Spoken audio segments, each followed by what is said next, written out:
Welcome, my name is Catherine Evans. I'm pleased to be your moderator for today's event. As we begin, I acknowledge that the City of Vancouver, where most of us who are in attendance today live, work, and play, is the traditional territory of the Musqueam, Squamish, and Tsleil-Waututh Nations. For those outside Canada who are joining us and may not be familiar with our land acknowledgements, making this acknowledgement is one way we have to remind ourselves that reconciliation between peoples includes the land. Today's event will be an hour and a half in duration. It will involve hearing from several notable speakers, followed by the opportunity for participants to ask questions. The meeting format the organizers have chosen allows us all to see each other, which is great, but it does make it hard for me to spot raised hands, even the little yellow ones, when it comes time for questions. So when we get to the question period, I'm going to ask you to write your name in the chat. I will then recognize you and ask you to unmute yourself to ask your question. I would also remind you that for the remainder of the time, please keep your microphone on mute.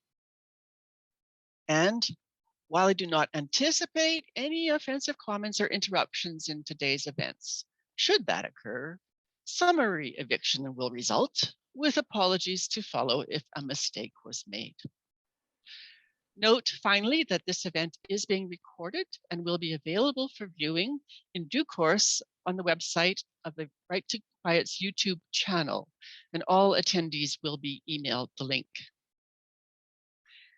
And now I'm very pleased to call upon Elvira Lount, film producer and co-owner of Utopia Pictures, board member of Vancouver's Right to Quiet Society, and an organizer of today's event. Elvira will say a few words, introduce Arlene Bronshaft, will also say a few words, and then introduce today's main speakers. Over to you, Elvira. Thank you, Catherine. And thank you everyone for attending today. For those who don't know Catherine, she's a former Park Board Commissioner, a lawyer, an experienced community builder, facilitator, and designer of public policy processes. And she's passionate about public space.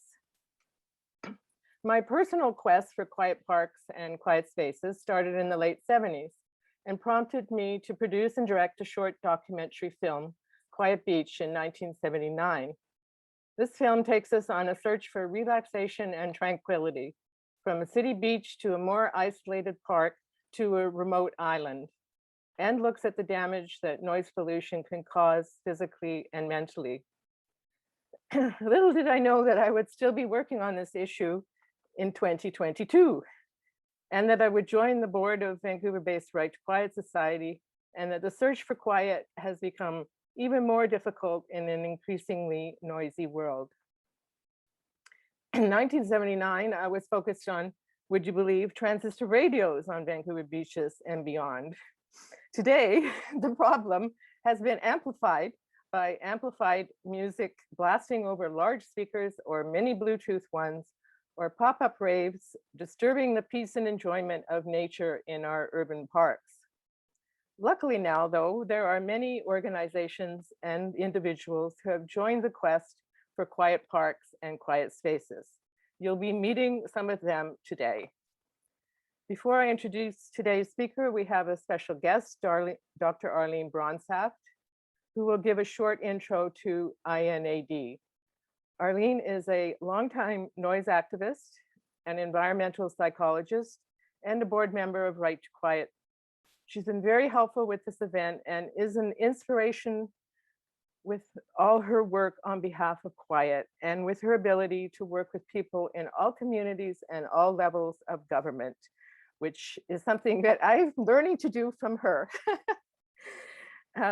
She's an advisor to 5 New York City mayors as chairperson of the Noise Committee Grow NYC, and a co-founder of INAD. Thank you, Arlene.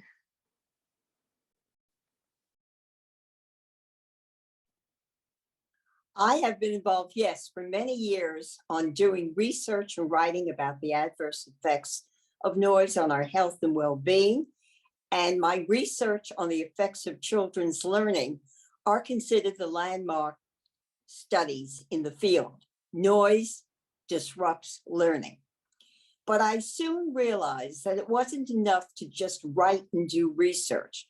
I had to work with communities to become an activist, and I had to work with agencies. And yes, 5 mayors have appointed me to Grow NYC, nothing political, strictly for my expertise. The one group I did work with early on was the Center for Hearing and Communication in New York City. And I worked with Nancy Nadler, who's the Deputy Executive Director of the Center for Hearing and Communication. And one day she said, you know what, Arlene, it's not enough to just write about the adverse effects to our hearing, to our physical health, to our mental health, to children's cognition and learning. We've got to take a more active position. And that was the birth of International Noise Awareness Day in 1996. And although we planned it as a city event, with the mayor of the city giving us a declaration for what we were trying to do, educate people about the dangers of noise and the importance of quiet. We need that. We need those spaces. And we had hearing tests. And I have to say, Vancouver learned about what we were doing in 1996. So they were on board immediately. By 2000, we had states across the United States and 38 countries acknowledging that we need a day to make people aware of noise. And so now we are in 2022, and I am pleased to be part of this group and its effort today to teach us the importance of quiet. And to do that, we must preserve and introduce green spaces, including the urban community. And so I thank you, and I hope we move forward successfully in educating people that we must have less noise in our lives and we must have greater quiet. And I'm looking forward to the speakers today. Thank you.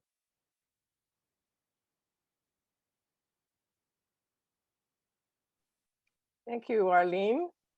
And I'm now going to introduce the speakers. So naturally, in looking for speakers for this event, I turned to Quiet Parks International website and discovered Ulf Bowman, their executive director of urban parks. Ulf is another inspiring and tireless advocate for quiet and health. In addition to working for QPI, he also works for the city of Stockholm, managing a project called Guide to Silence that has created 11 nature and culture reserves, 19 small parks, and is now producing a manual for how to work with urban green infrastructure. And we are all looking forward to that. And as I discovered yesterday, Ulf is also an endurance athlete, a runner, triathlete, and Ironman ×8, who has worked in health and nutrition. For those who are interested, his personal blog is flownow.se. I discovered our second panelist, Dr. Francesco Alita, through a LinkedIn post by Ulf Bowman 2 months ago about the just released UN Environmental Project report, Frontiers 2022, Noise, Blazes, and Mismatches. Francesco wrote the noise chapter for this UN report, listening to cities from noisy environments to positive soundscapes. He has been active for over 10 years in soundscape studies and environmental acoustics as a research associate at the Institute for Environmental Design and Engineering, the Bartlett University College, London. Our third panelist is David Sataway. Karl Raab, the VP of Right to Quiet and co-organizer of this event, found David again on the Quiet Parks International page.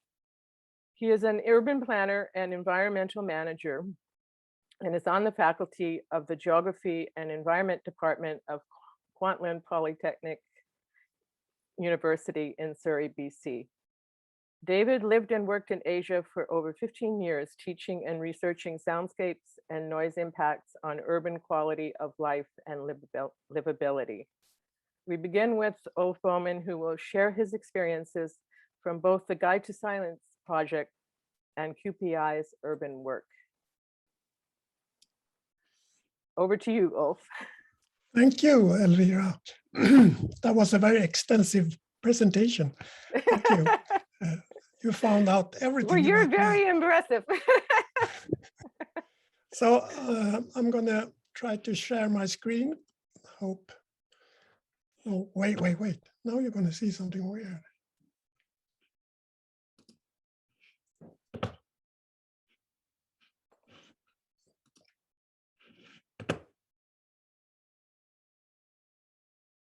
I had a drawing looked like from my kids, but I think this is the right. Can you see my screen? Yes, okay, and you can hear me. Like Elvira said, I'm working for Quiet Parks International, and as you all know, it's Gordon Hampton's child, and I've been involved since 3 years back in 2019. And my role is in charge of the urban side of our work. But since I came into this area of quiet and nature from another way, I thought I'd take the Quiet Parks work in the end of my presentation. See if I can change. Yep, got the next one. Like Elvira said, I've been working with a project in Stockholm called Guide to Silence. You could call it's a way to promote urban green calm infrastructure. I've been involved in this project since 2014. But before that, I came into quiet. Sometimes I say this was my starting point of quiet. In my early years, I sat as a hut warden in the Swedish mountains for 2 summers. And this was the view from my hut. It was very quiet, very isolated, a lot of silence. And I think it's a bit like the possibilities you have in Canada. In Sweden, we can find these vast nature expanses where it's so quiet that people are almost scared of the quietness. But this led to a project called Guide to Silence. There was an EU project in 1998. That was basically a way to promote the silence of the mountains and get people to see that it doesn't only have to be activities. The quietness and the silence is something worth in itself. So this was my first project in quiet and silence. Like Elvira said, I've been working in public health. And I sort of formed the opinion that if we have one thing that should change the lives of a lot of people, it is to visit a quiet place in nature every day. If you could build a habit of experience and being in nature and being in quiet, I think a lot of health issues would be put aside. So in Stockholm, I started working with this in 2014, 2015, and we have a few aims. Our first aim is that every resident and visitor should be able to reach the calm park within 300 meters from their home and work. I'm going to explain how we say calm and quiet. In the same way, all the residents should be able to reach a quiet area in the nature and cultural reserves. But it will take a bike ride or a short trip by bus or metro because they're a little bit further out. And our third aim is to get this to be a part of all the planning and consideration for how we build the city in the future. So we see it as a way of promote that quiet green spaces shouldn't be only something that the ecologists or the park managers care for, but hopefully also the city planners. We have a way to go there still, but we're working on it.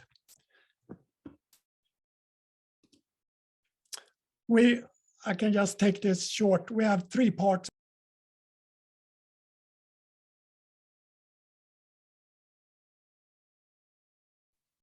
Ulf, you've got muted. Could you unmute yourself, please?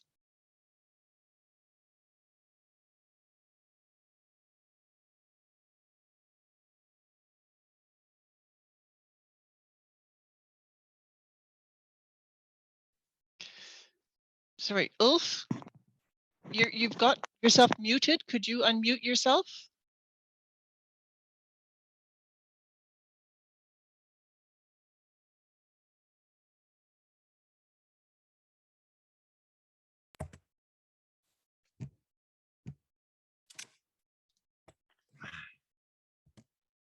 Hello, can you hear me? Okay. Thank you. That's good. Thanks very much. Sorry about that, everybody. Technology. I don't know what happened. Yes, I was saying we have three parts in this project. One is nature and culture reserves, which in Stockholm's case, we have very big reserves that stretches straight into the city. And in those reserves, we found 5 to 6 quiet sites in every reserve and did a total of 65. So that was the first part. The second part was done this summer, last summer, covered 19 small calm parks and green areas inside the city. More of the pocket parks and the hidden parks and the parks that people don't really know of. And the third part, which we're working on right now, is a manual based on the entire city's work with quality of soundscape in green areas. So it's kind of the manual we want to spread among everyone that works in the city. We're just doing the last piece of that. So we have, and the idea is to have a map of the entire city. Right now, as I said, 65 quiet sites in the reserves and 19 small. But as you can see, we have still some blank spots where we don't have parks within those 300 meters. And the aim in the future would be to cover the entire city with all those blue dots too, which in some cases are hard, of course, because some parts of the city are dense and it's hard to find green spaces that have any level of quiet. We have tried to communicate the project in many different ways. One way is through signposts. So on every one of these 65 sites, we have a small signpost which want to make people listen. Because it's not always that people listen when they go out in nature. I mean, as you know, you have headphones on or you have blaring music. So it's a way to, even if you haven't heard about this project, you can read on the sign and reflect on what you can hear right there and right then. We also have small folders for every site that presents and kind of try to make people find new areas of the city. This latest project was all in Swedish, but the previous one was also in English. We also worked on different ways how to communicate silence and quiet. And we have stolen an idea from Norway, where they used noise maps to show people where are the quiet sites inside the park. Because, of course, city parks are never totally quiet. You have the outer edges of the park that are more or less noisy, and you have to find pockets where it's a little bit more quiet. So this is one of our areas, and you see the dark red is over 55 decibels. And the lightest one is under 45. It's also, we try to find a way how to communicate decibels, because decibels doesn't say much to people. We don't have a relationship to decibels as we have with temperature. So we have been talking about bedroom quiet as the very quiet, etc. Heavy rain as the 45 decibels.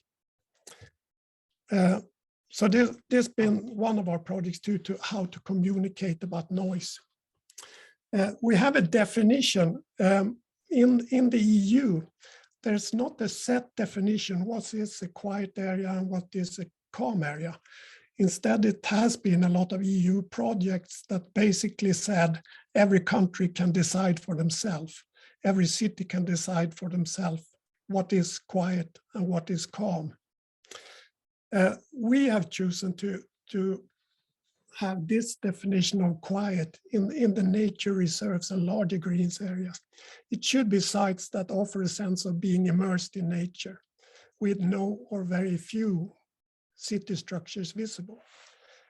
The sounds of nature should dominate this place. And we have set a level of 45 decibels and quite few noise intrusions, air traffic, etc. A maximum of 10 per hour. This is based on a lot of studies and research all the way from the 1990s.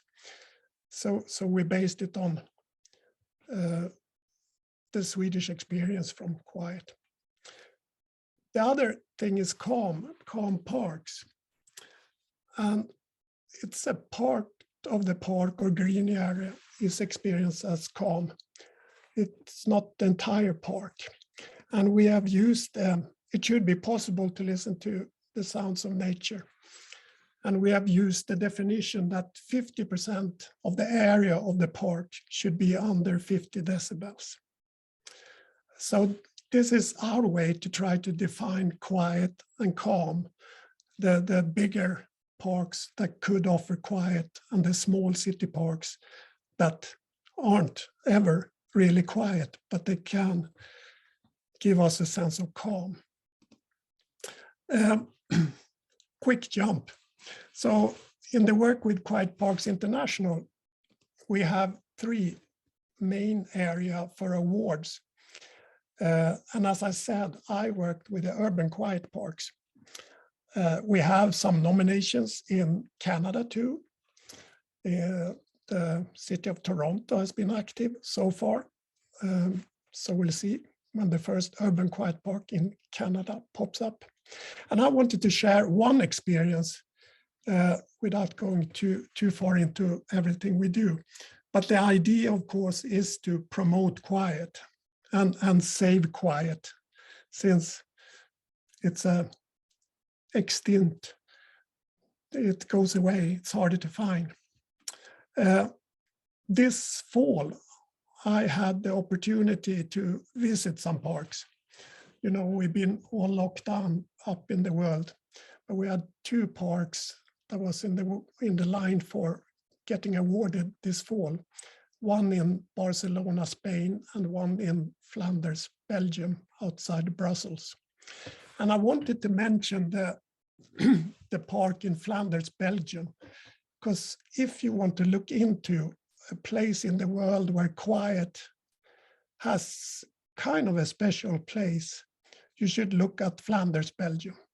It's a bit weird in some ways because it's one of the most densely populated area of Europe, and it's not easy to find quiet. But they have one organization called Verbeke that has the role to promote quiet and silence and tranquility.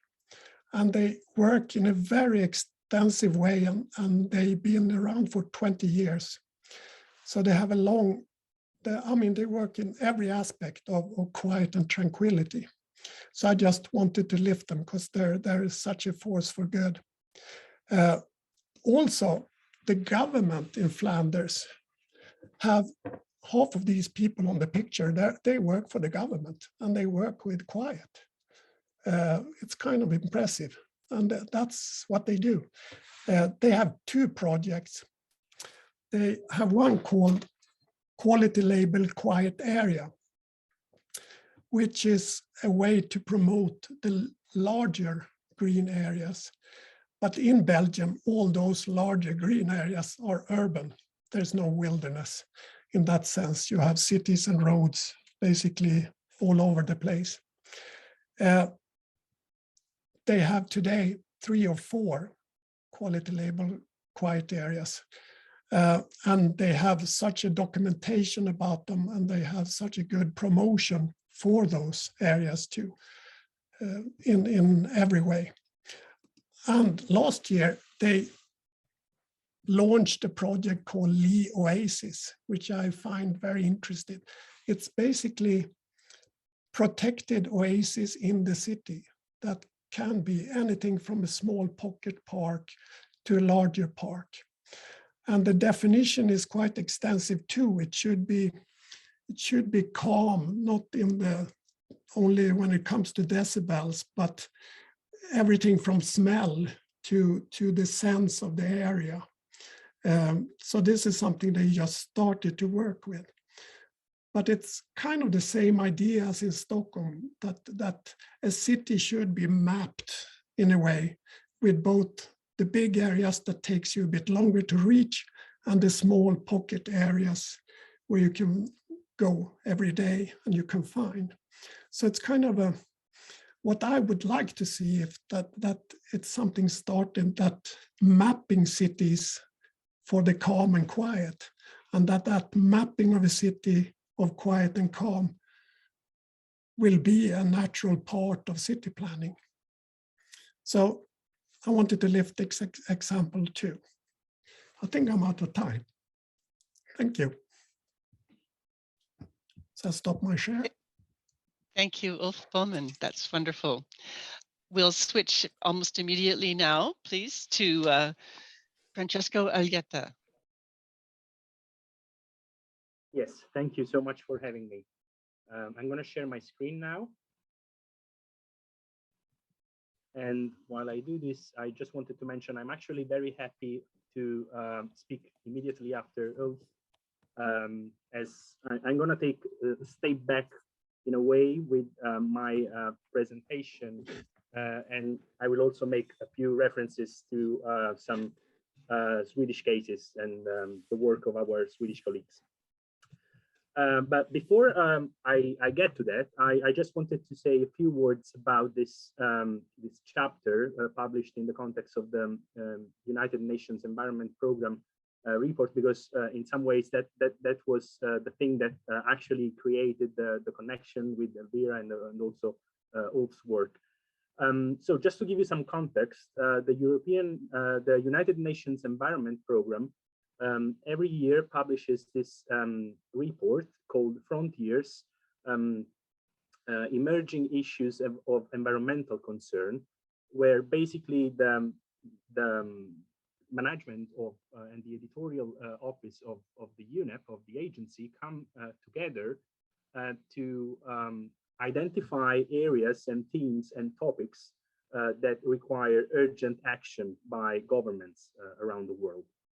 And again, just to give you an idea of the topics that were selected for this year's report, we had basically wildfires, and then phenology, that is basically changes in the rhythm of nature under climate change, and then noise pollution and urban soundscapes.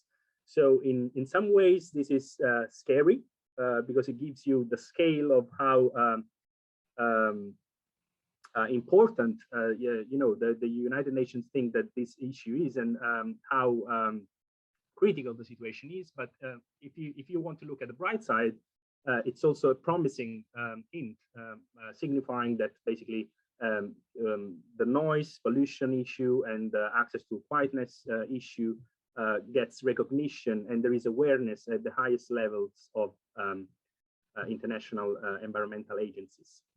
So in this, basically the message we were trying to push with this report was, of course, that there is a problem with noise pollution, but we also need this kind of paradigm shift from treating noise as a pollutant and having a reactive approach, and working and focusing on mitigation towards treating also soundscapes as a positive asset, as a resource for health and well-being and quality of life and placemaking, especially in cities.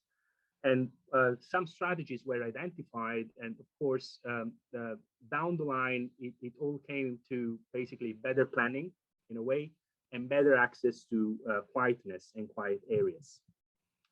So where do we come from, at least in Europe, when we talk about quiet areas?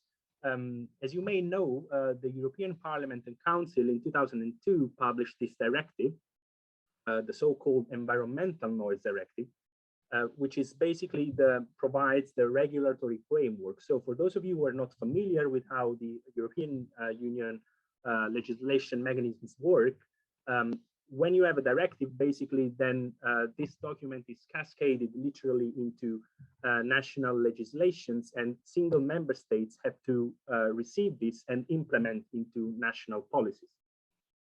When it comes to quiet areas, the Environmental Noise Directive basically provides two definitions. It makes a difference between quiet areas in open country and quiet areas in urban agglomerations. So for open country, quiet areas mean areas where that are delimited by a competent authority that is undisturbed by noise from traffic, industry, or other sorts of recreational activities. Switching to urban agglomerations, quiet areas mean area delimited by the competent authority, once again, for instance, which is not exposed to a value of LDEN, which is one typical noise indicator here in the European Union, or another appropriate noise indicator greater than a certain value. So they establish a threshold that is set individually by each member state and refers to any kind of noise source. So as you can see, the definitions are, of course, quite general and vague, and leave a lot of room to interpretations by the single member states. So there is a lot of politics involved also in how these criteria are identified and how these definitions are set. For this reason, actually, a lot of research efforts also went into how we define quietness and calmness, and how we what are the best criteria for doing that. And some agencies of the European Union, and in particular the European Environment Agency, also had to follow up to provide some extra guidance on criteria. So I want to mention here two main documents. First one actually published after the other one I'm going to mention, but was published in 2016, and it's called Quiet Areas in Europe, the Environment Unaffected by Noise Pollution. And it's a technical report, and here there is a focus on the open countryside, so the rural context. The big contribution that this report provides is introducing the Quietness Suitability Index, also called QSI, which is basically, I'm trying to summarize this here. It's kind of composite indicator where there are several dimensions involved, from land use to distance from main noise sources like road infrastructure and so on. So as you can see, it's a very much large scale approach to quietness in a way. And in the document itself, you will find maps, as I said, at large scale for Europe here, and ironically also for United Kingdom, which is now no longer part of the European Union, but there you go, you have national maps for each member state. So as I said, this is a very much a large scale approach to quietness, which doesn't necessarily reflect what we need in cities. And for this reason, there was another document which was actually published before this one in 2014, again by the European Environment Agency, called Good Practice Guide on Quiet Areas. And here, the focus is mainly on urban agglomerations. So what this document does is basically, having been published in 2014, which is basically, back then it was 10, 12 years after the publication of the main Environmental Noise Directive, this document was basically looking back at the past 10, 12 years and reviewing the approaches that the single member states had implemented nationally. And here I reported just a few tables. I'm not going to go into the details of this, but as you can see, it's very much a review of national approaches. And you see a very broad spectrum of approaches, both in terms of threshold levels, different indicators, and again, different levels. So what is quietness for Germany is not the same thing as quietness for the Netherlands or other countries or Italy. And there are also some issues related even to the cultural understanding of quietness in the first place. And this is something that Ulf also mentioned when it comes to making the difference between quietness and calmness. So even the translation of this European document into different languages is sometimes not ideal. And the very concept of quiet areas, for example, in Italian, is translated as area silenziosa, which literally would be silent areas. So you see, even by translating in a given way, you already set the direction for how the concept should be interpreted. Something else that this report does is basically summarizing, as I said, summarizing the main methods that the member states have used for identifying quiet areas, and eventually comes down to 4 main approaches. First one is, of course, conventional noise mapping, for which the European Union also provided harmonized calculation method known as the Knossos method, general sound pressure levels measurements, but also evaluation by users or visitors, and also expert assessment. So these 2 last points very much relate to the soundscape approach, which puts the user at the center of the assessment. The general conclusions of this report, however, are that the concept of quiet areas on its own is still under development. So it may be too early to determine what is preferable in terms of quietness. And in the near future, it's unlikely that any single criterion will be identified. So we may need to differentiate between different situations, acoustic features, level of access, and other non-acoustic qualities. So the recommendation of this report is basically that a combination, so none of these approaches should be used as a standalone method, but there should rather be a combination of these methods. Going back to some research, and again, bridging the gap with Sweden in this case, I wanted to mention this work by some Swedish colleagues.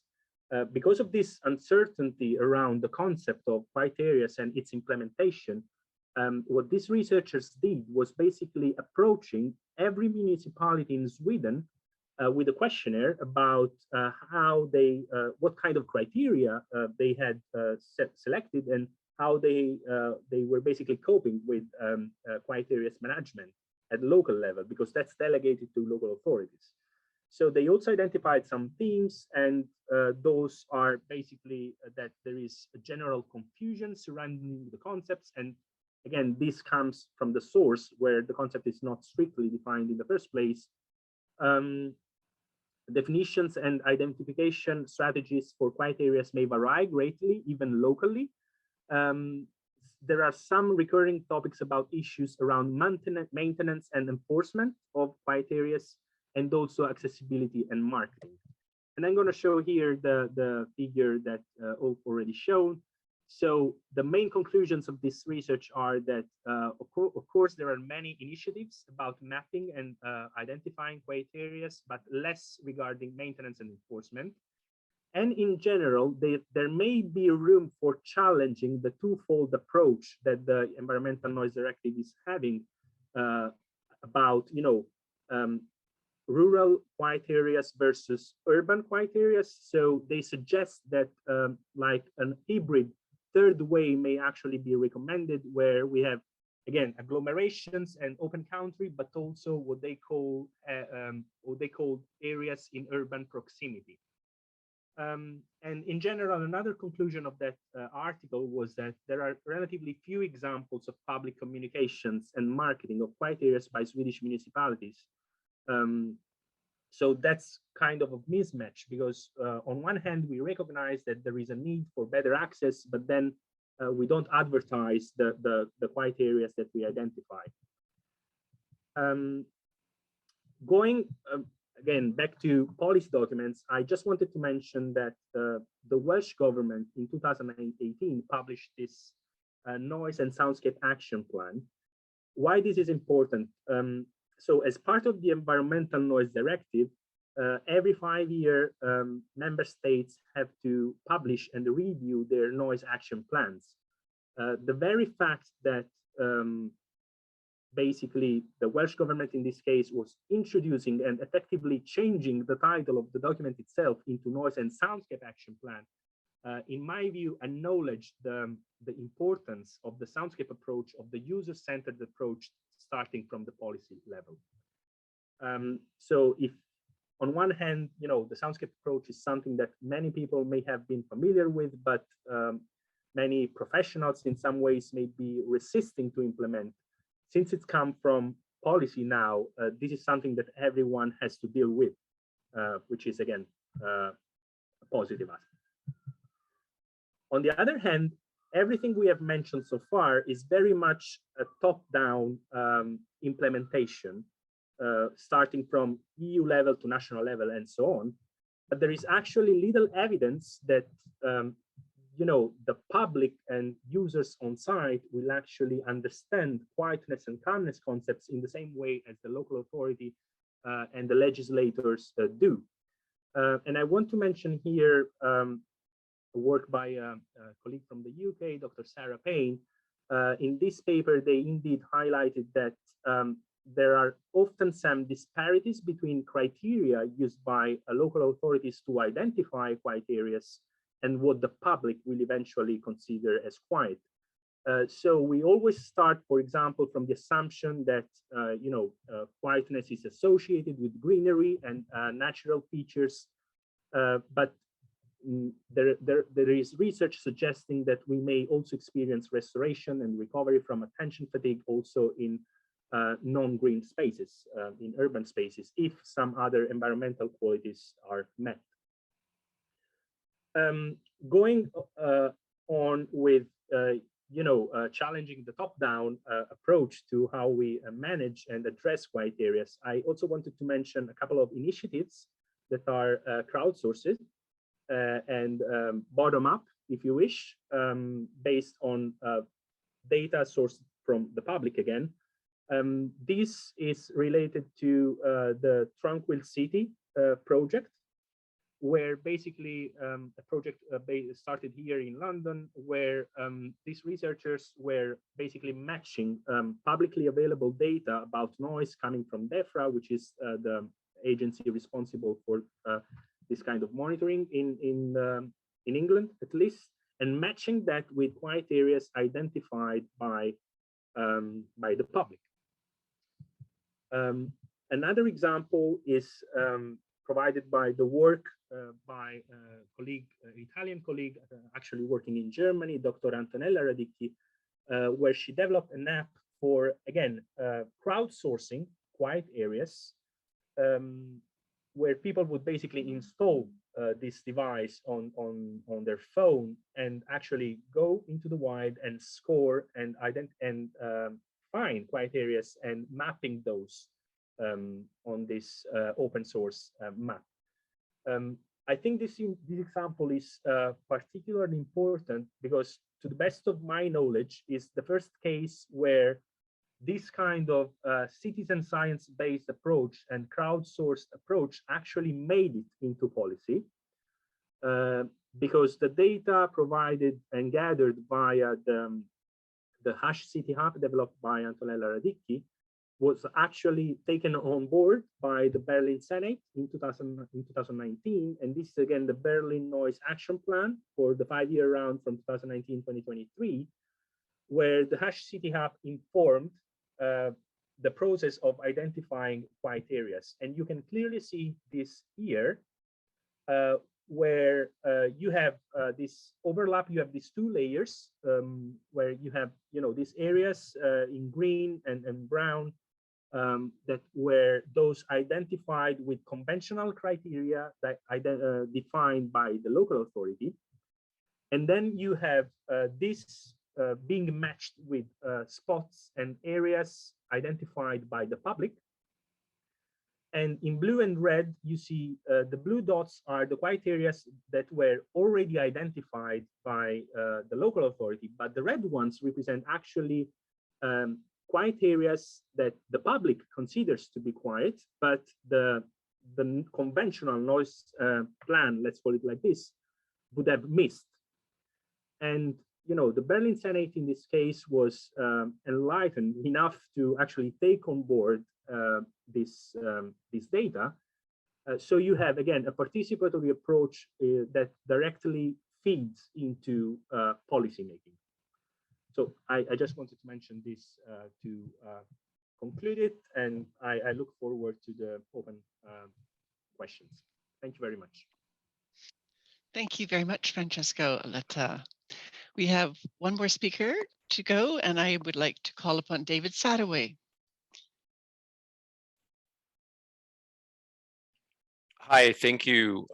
Thank you, Professor Aletta. That was very interesting, and also a pleasure to be also following Professor Bowman's talk as well.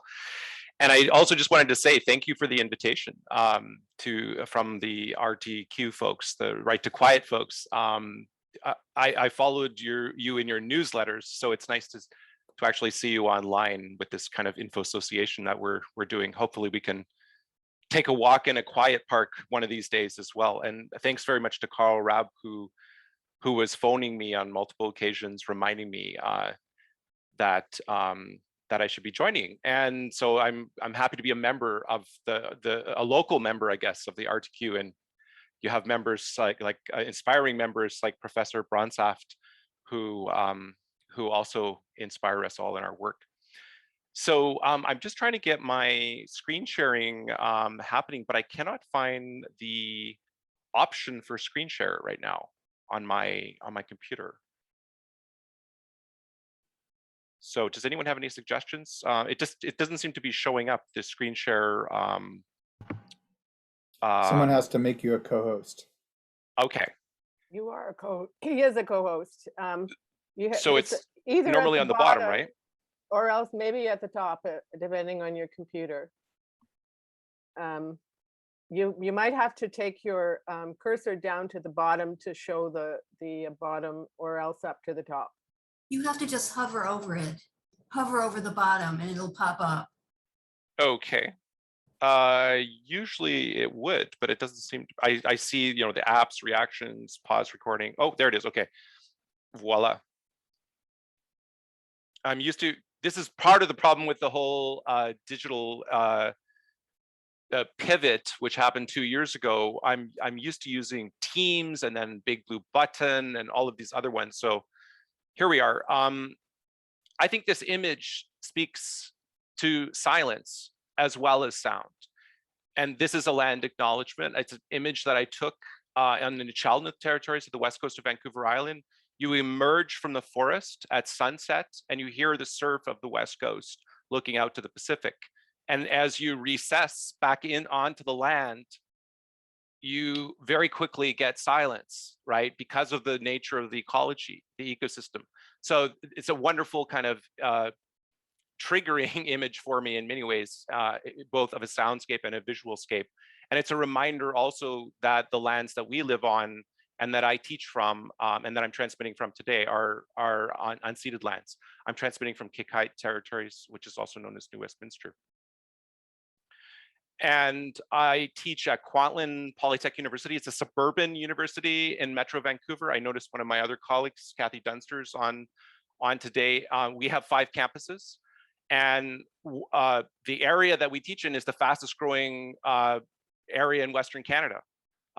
Surrey, Langley, up the valley.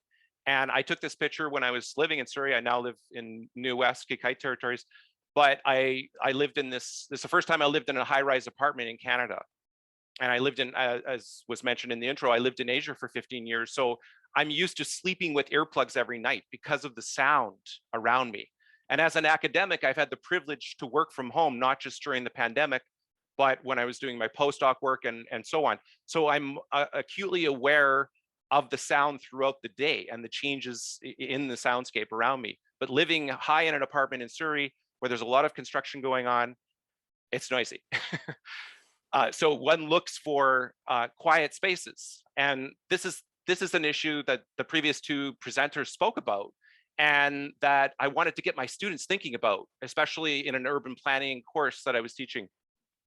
I was lucky enough to join to join the Quiet Parks International group, and they encouraged me to sort of start thinking about, well, what might be candidate parks in Metro Vancouver? And they kind of thought I was in the city of Vancouver, and I said, no, Metro Vancouver, right? People make this mistake all the time. There's 21 municipalities in Metro Vancouver. City of Vancouver is one of those, right? So I encourage us to keep thinking on a metro level, right? Because the scale of the soundscape, as we learned in the previous presentation, is not just regional, but even beyond that.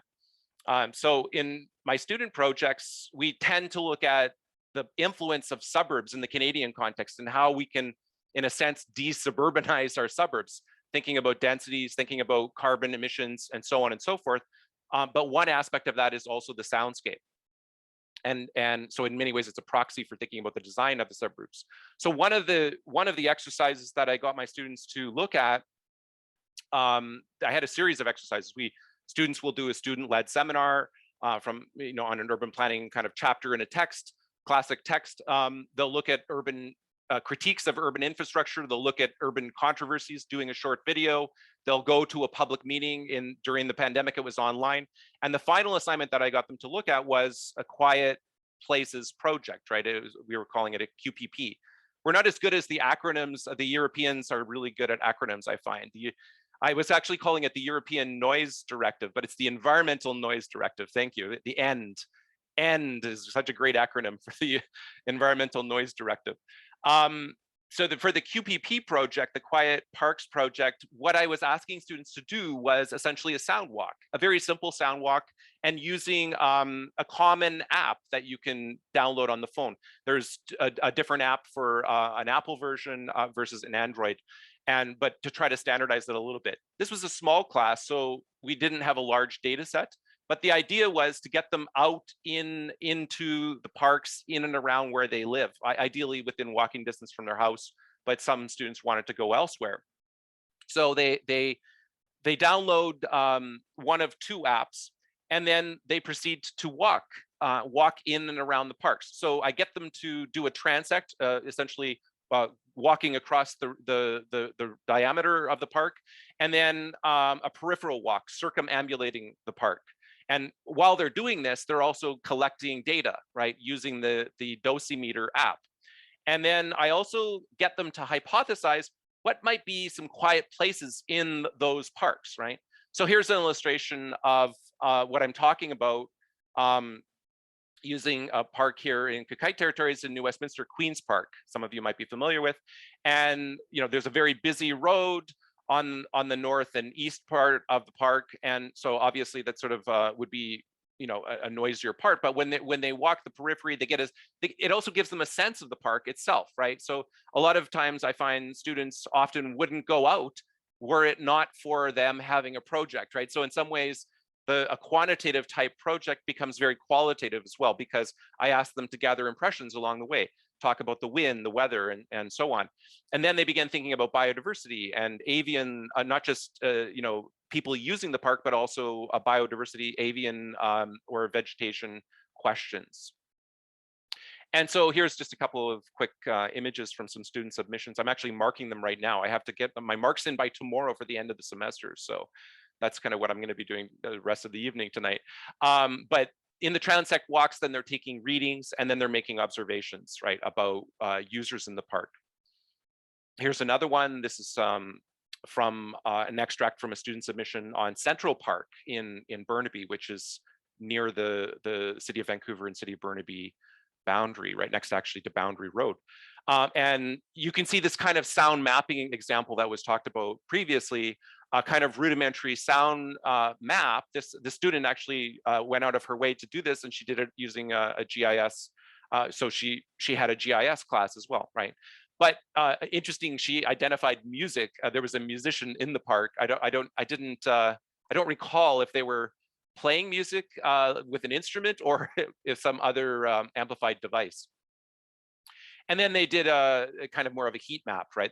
The noise map. So you can see the cooler tones, the lower decibel towards the center of the park. And those of you who know Central Park know that there's some amazing trees actually in the center of that park. And so in terms of biodiversity, we're hoping to keep that preserved as well, right? So I think in terms of conclusions then, I think some of this work and some of my own work, I previously had done work as an urban planner in Singapore on soundscapes in an equatorial city. In Singapore is an island city state, and it has a very different soundscape and sound signatures than what we would encounter in Vancouver. But moving from Singapore back to Metro Vancouver, back to this part of the world, now I'm kind of I'm doing that comparison that Ulf talked about, when he went from Sweden to Belgium, right? And I think those comparative experiences are very important. One of the things is thinking about it as not just a Vancouver-centered problem. A lot of the politics in Metro Vancouver tend to be Vancouver-centric. And whatever the issue is, I've noticed that in the media coming back. And I keep saying to my Vancouver friends, hey, we need to think about housing at the metro level. Hey, we need to think about congestion pricing or the growth of road traffic at the urban level at the regional level because of what's happening in the suburbs, right? Thousands of new cars are coming onto the road, and they're coming into Vancouver, not because of growth in Vancouver, but because of growth in the suburbs. But that affects all of our soundscape, right? And so we're all connected. Also the global, the local, in a broader sense, this metaphorical triple crisis that we're facing, add to that warfare, but the quadruple crisis, I suppose, climate change, biodiversity loss, and pollution impacts on human health.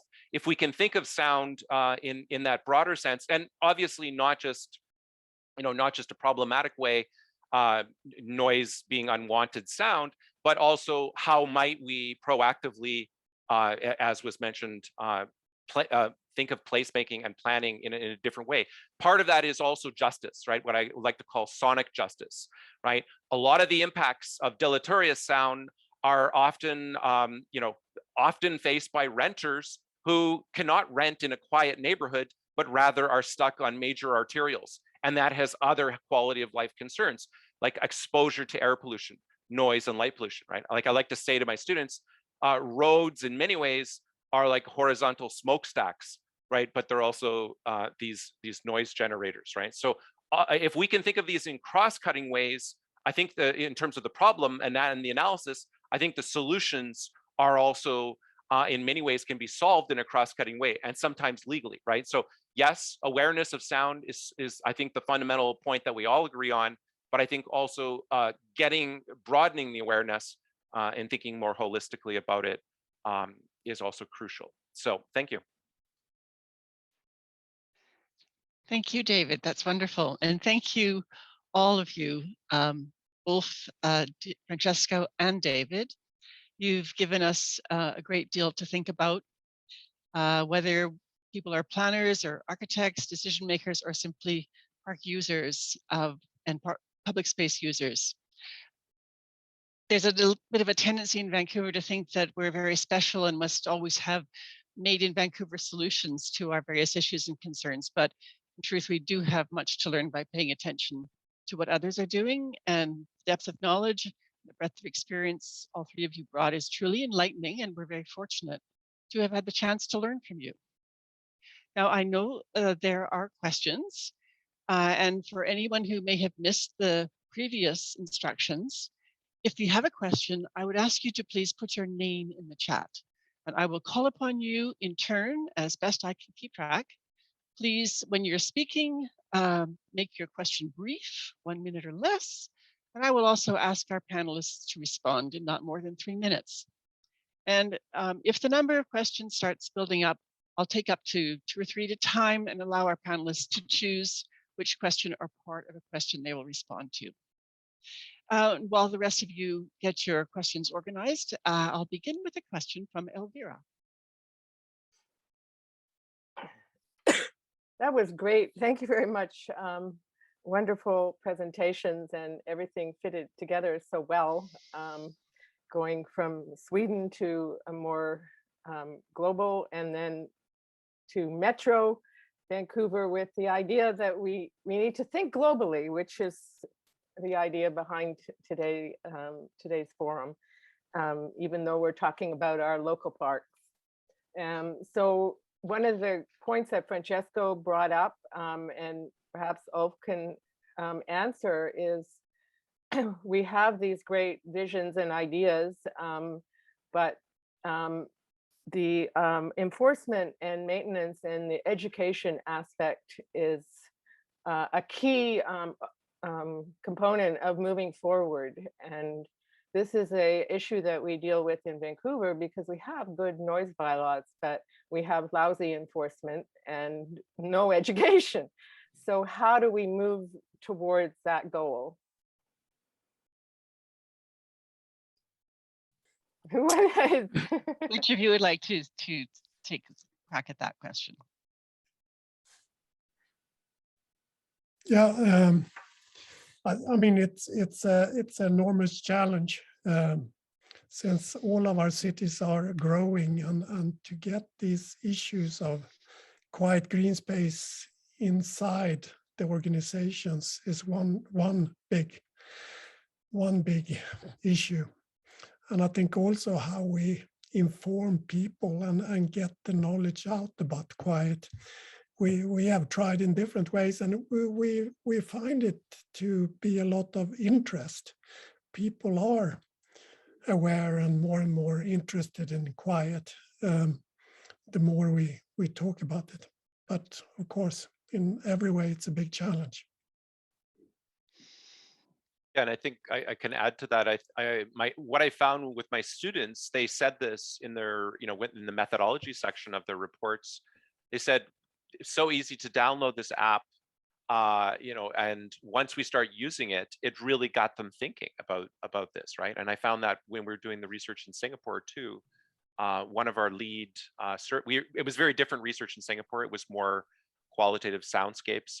We were interviewing, it was a randomized sample of HDB, which is the Housing Development Board. It's the high density public housing in Singapore, 80% public housing in Singapore, right? So it's great for finding out, for doing research. But when we did that, one of our students said, I grew up in one of these things, and he was outraged when he started learning about the impacts of sound on sleep, on your health, right? And he realized that when he was surveying people on the noisier sides of the buildings, like where they're exposed to freeways and so on, that he began qualitatively observing that the data and the responses he was getting were being shaped by that, right? And so I think that the apps, the dosimeters, the more we can, like a lot of those are free apps. And I'm not I think Karl will know, I have 3 mobile phones. I haven't activated them since I came back to Canada because for various reasons, right? Part of it is just because I don't want to be, I'm a geographer and I don't want to be giving my data away, but also part of it is, our oligopoly on telephony and stuff like that. But when this, most of my students, they're all using apps, right? So I think for them, they can crowdsource, and then there's sort of participatory mapping, right? And we saw that in Singapore as well. Even in a city state like Singapore, where people are kind of afraid to critique the government publicly, people were contributing to that data. And then there was a researcher at NUS, National University of Singapore, who used that for public health data, right? So I think we need to take advantage of these sort of new approaches to get younger people into this, because some people might think, oh, young people are kind of naive about this, and they're the ones who are making the noise. But in fact, I think when they're aware of it, they will react just the way most of us would, right? Can I add one more thing? I was talking to park managers in the US, and I was a bit surprised how little they were thinking about sounds and noise in their parks. The only people in that group that was really aware of noise in the parks were the one for graveyards, the one in charge for graveyards, because they were aware of the soundscapes.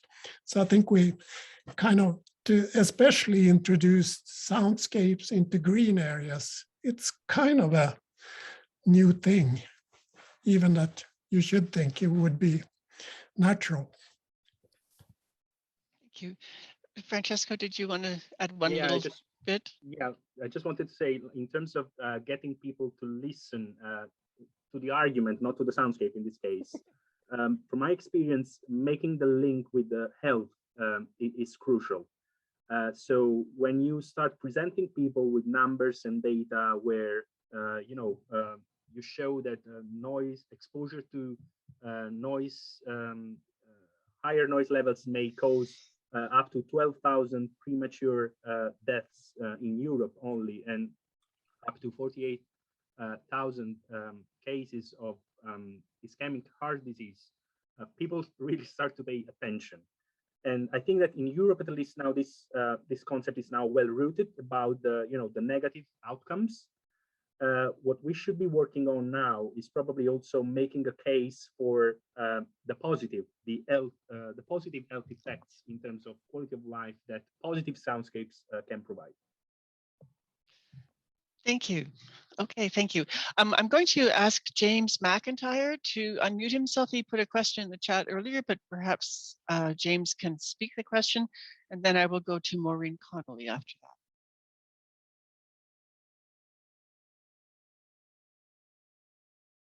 James, have you found your unmute button? If not, we'll go to Maureen Connolly right now. Okay, thank you. Wow, what a great series of presentations. Thank you very much. I'm very pleased that I have found a space, albeit on a computer, to interface with all of you.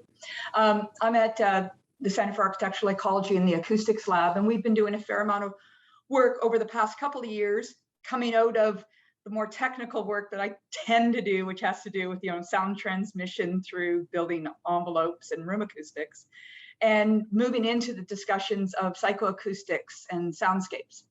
So I do have two questions based on some of the projects that we've been doing. We endeavored to map part of Burnaby and the Burnaby campus, and then apply against that the tranquility ratings that have come out of Pheasant and the work with that group in England. So Francesco, we're really finding this whole discussion of the bimodal prediction a little bit off as it applies to our urban context. And part of it is because we have, and what they have tended to move towards is looking at natural cultural figures as an association that works better with the concept of, let's say, quiet or tranquility.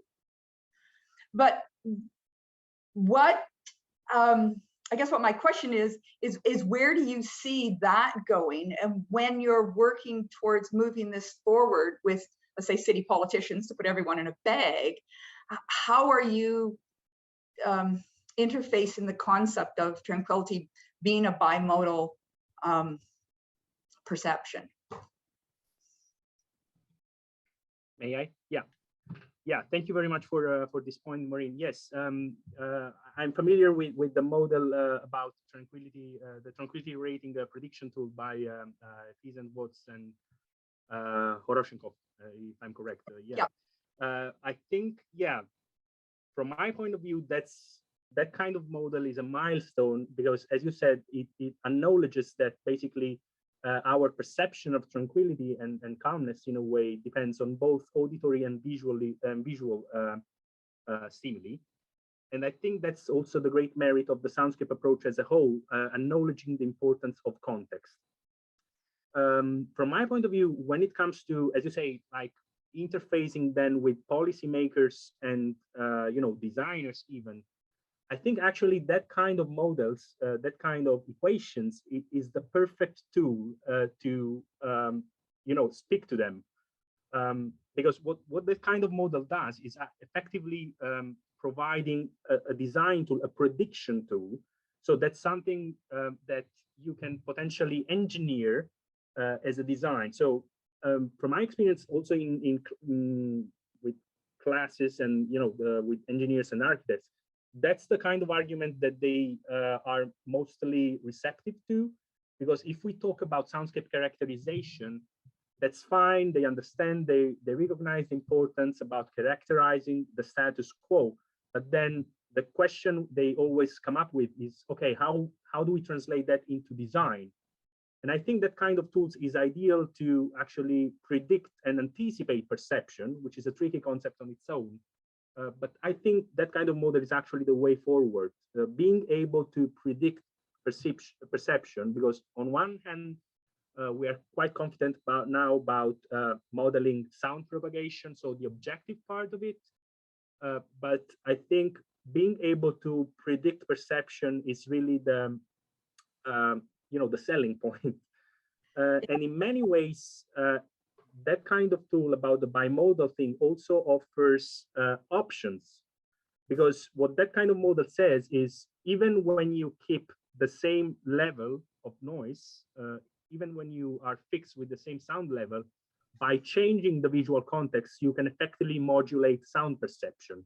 And that's something that has huge potential, because in many cases, you may not be in the condition of, technically changing or implementing noise mitigation actions. So in some ways, being able to trick and fool perception is also a design opportunity. Thank you. I mean, what we're at right now is that the subjective perception of loudness had a very nice correlation with the tranquility rating, but we're not getting the same correlations with the percentage of natural features. And just hearing you speak there, it keeps the faith. I'll keep working on this project. I think one of the big issues is that we have a I'm working in a fairly esoteric context of sort of industrial-like area, but people still need to find tranquil spaces at their lunch hour, at their breaks. So that's it.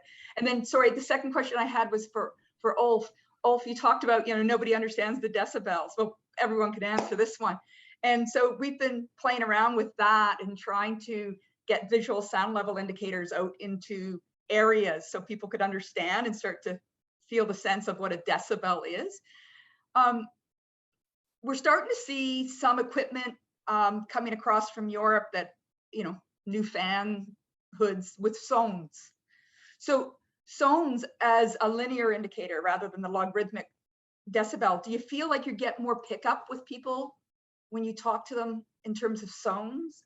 Are we going to get there? Or are we stuck with decibels? Yeah. Like, thing we don't like. I mean, I don't think we're stuck with, and I think we can put them a bit aside almost. I mean, like you said, it's so much more. Calmness is and quiet is not only the decibels. I mean, we have to communicate the total experience of the place, or like they do in Belgium, they even talk about smells. How are we affected by the smell of the place? I think we're kind of stuck with the problem with explaining decibels. And I think we have to have more of a dialogue of what is calm and what is quiet. Because like been said before, I mean, Stockholm did a lot of surveys with groups and taking them in different places. And it's so much about the context and what you think you're going to experience when you go into a park, or if you travel a bit further away, if you go into another park. So maybe we just have to put the decibels a bit aside and talk about calmness and quiet in other ways. Well, and I would agree with that. And I think we have to be careful. I mean, if we're talking about the sensory city, right? And I'm not an acoustic specialist, but I think that if we're talking about the sensory city, one of the big issues in the suburbs is biodiversity loss, right? Incrementally, year after year, forest is going down, habitat is going down, wetlands are going down. So that's why in my conclusion, it was like, how do we link sonic issues to biodiversity issues and public health issues, right? Because we know the correlations already, right? The air pollution correlation with sound. We know the sleep correlation with sound. So if part of your question, I think, Maureen, was how do we present this to policymakers? Because they're approving new developments, rezonings, densification, new infrastructure choices, right? And if they're not even aware of the basics of sound, they don't care about the parsing, like what you and I might be very interested in. I mean, I think I'm not saying we need to drop that other research, because it's important that that research happen, but I think for policy active research, we need to get, for example, there's a whole movement of dark parks, right? Light pollution in cities. There's the whole dark parks, and I saw that outside of Metro Toronto as it was also protecting the Oak Ridges Moraine. So it was also protecting biodiversity, and we need quiet parks. Thank you. Ulf, I'm going to ask James's question since it was there, and I'm going to say, what was the basis for settling on 300 meters as a target distance for access to a calm space? I mean, it has been a number that's been out there for quite a while in the green space parks in general. And we also counted on it in Stockholm as a way for how long it takes to walk to a park. But I mean, basically we've stolen it from the greening of cities areas. So it's kind of a general, it's been around for a while. Thank you. Arlene, you wanted to speak on sound and noise. Yes, Would you? I am a college professor, so education is my job. And although I do a lot of the education for adults with my writing and research, I would like people to know that there is an educational tool that the New York City Department of Environmental Protection has put on their site, and I worked with them on this. And it's called the Sound and Noise Module. And what it is, it's a set of curricula for students from the lowest grades through the highest grades. And if we are to get our message across that noise is harmful to our hearing, to our health, to our well-being, to learning, then we should start with children. And that program goes all the way through high school. And part of the lower grades is my children's book, Listen to the Raindrops, in which I, an academic, wrote a children's book for second and third graders. That was unusual, but it was all in rhyme. And what it did, when I visit children at their schools, because remember, my early research was the effects of noise on children's learning. So I have been tuned in to working with children for a long time. And when I read my book to them, which is all in rhyme, you should see their responses. They not only are fond of the book, but an assembly of third graders sent me a thank you note with their own rhymes. They became part of the lesson.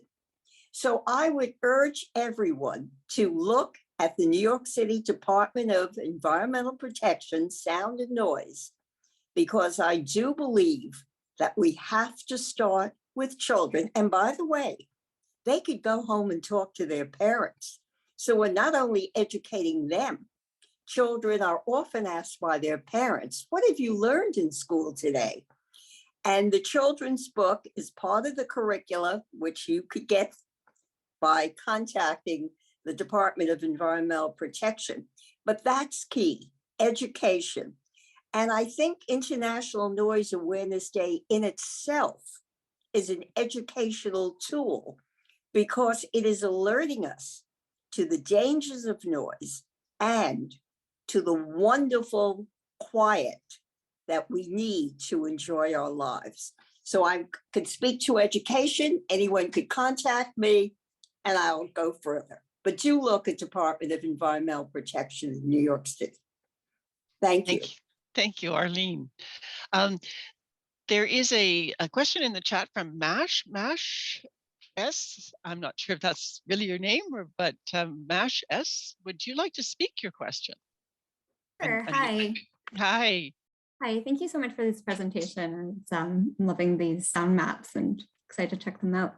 I was wondering, so I'm thinking about how we balance the different uses of parks with regards to noise. So for example, in my culture, music and dancing in parks is a huge connector, and it's how we actually get out into nature and fall in love with these natural spaces a lot of the times. And we've been finding that through my work at Park People as well, that for a lot of cultures, it's really important to, when they first get out into parks, it's more for a picnic and dancing and all that. But of course, those are loud, and we also need quiet spaces for all these really important reasons. So yeah, I was just wondering if you had any ideas of how to kind of balance those two. And my just instinct has been that all of our noise bylaws in Vancouver are very blanketed across like all of our parks and public spaces. So end at 10, no amplified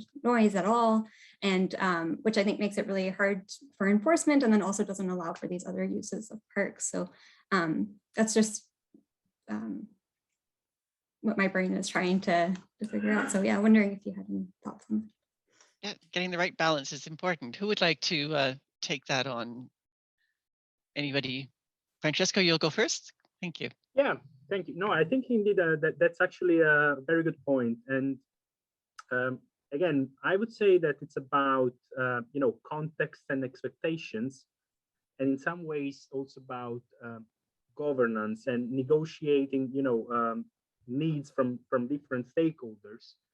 And when it comes to governance, I'm going to give an example again from our Swedish friends. I'm a big fan of what our Scandinavian folks are doing up there, as you can see. So the city of Malmo recently basically established the first ever cultural sound zone, which is basically a delimited area where music and other kind of vibrant soundscapes or cultural activities somehow are expected. And because of that, some kind of noise limits and regulations are relaxed and do not apply. So thresholds are more permissive. So what that implies is that, again, users who decide to attend that area somehow expect that kind of vibrancy and liveliness in the area. So in some ways, it's about governance and managing expectation, and first of all, acknowledging that we don't want silence everywhere, and silence should not always be the benchmark and the reference we use to assess the quality of a space. And in some ways, we also want our cities to be sonically diverse, and we want variation in a way. So yeah, that's my 2 cents. Anybody else want to chime in? I can add. Yeah. In the manual we're working with for Stockholm, we used 4 different zones for the parks. So every park should be divided by how they're used, which in part is going to be affected by the noise pollution of the park, but also just how they are used. So we have activity zones, we have relaxation zones, we have the outer zones where it's noisy. So you divide it in different. So we hope that that's a way to kind of go around that. Okay, some parks have to be more allowed for noise and music and etc. And that's kind of been a general in Stockholm. It's some parks are not expected to be quiet at all. So I think the zonings of parks is a way to do it, that you divide it in those 4 zones. And I mean, Mash, I think your point, I really take your point. I mean, a lot of my students kind of would initially look at me kind of awkwardly, like, well, hey, isn't a park where you're supposed to sort of explode with noise, right? Like have party. And I mean, people are talking about raves and stuff like that, right? And I think that on the one hand, I remember when I went to an outdoor rave when I was living in Montreal, and I mean, I think those kind of activities are fun if people get noticed, right? But the challenge in the broader soundscape is how do you? It's the same with any, as Francesco said, governance, right? It's always an issue with parks. The question of what's the balance between enforcement, incentives, disincentives, regulations, right? I'm sure Catherine could speak more about that, but I think that, here in Metro Vancouver, where the areas where growth is happening, that's where the areas where you're going to get the most friction, right? And of course, there's so many different parks, right? If we're talking about more wilderness-oriented parks, if it's the Metro Vancouver park system, say Pacific Spirit or Lynn Valley Headwaters, versus a small urban park, actually there's different kinds of frictions that can occur there, right? So I was saying to someone how I was triggered. I don't own a car. My boyfriend has a car. Of course, he moved from Alberta with the vehicle, right? So I don't have access to, traditionally and mentally, I don't allow myself to use the car to go to parks that often, except on special treats or something, right? So I do transit hikes, and I was triggered a couple weekends ago up on Burnaby Mountain. I usually do a 2-hour loop. I get to the open area where you can see down to the city, and someone was flying a drone in there, and I just at that moment I just couldn't handle it. Like, I just flipped out, right? And I mean, I tried to not create one of those, Trump or whatever you want to call it, anti-vax, pro-vax conflicts, but it was very, how do you just know, I'm going to be a bit of an anarchist. I don't like to defer to the authority to say, you're not following this law. I'm going to call the police or the parks board manager. I like to talk it out myself. But these days, it seems that it's kind of, people are afraid to do that, right? It's like, well, is someone going to attack you if you talk it out, right? So I think that's always the issue with noise. It's in Singapore, Singapore is very dense. Before this, I was talking about Vancouver, but in Singapore, everyone's living in apartment buildings, right? It's more like Manhattan or Hong Kong, where I was also living. And I think that there, the soundscape situation is very different, right? In Singapore, it's different. There's different cultures for sure, but there's issues upstairs, downstairs, beside. So people getting away to parks really have certain expectations about what they want in the park. So I'm not really answering your question, Mash, I don't think, but it's complicated, I guess.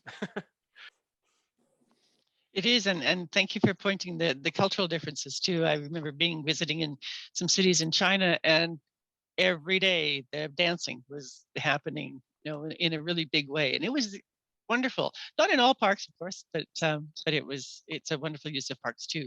We're coming towards the end, and I want to make sure that people know that they can sign up for the noise letter at quiet.org. If you haven't done that already, go visit the quiet.org website, and you can sign up for the noise letter and learn more about Right to Quiet Society. And I'm not sure we have any questions any people are putting things in the chat and sort of talking to each other. I'm not sure if anyone wants to bring any of that to the fore.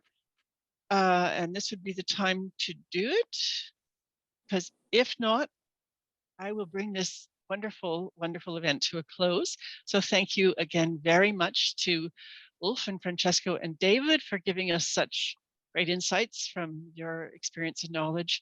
Thank you, Arlene, for your inspiration. And thank you, Elvira, and to Karl, today's Quiet Parks and Quiet Spaces organizers. This ends today's meeting. Thank you all for coming. I will invite everyone to leave except for the speakers and organizers, who will have a very short conversation following the end of this meeting. So goodbye, everyone, and thank you very much for being here.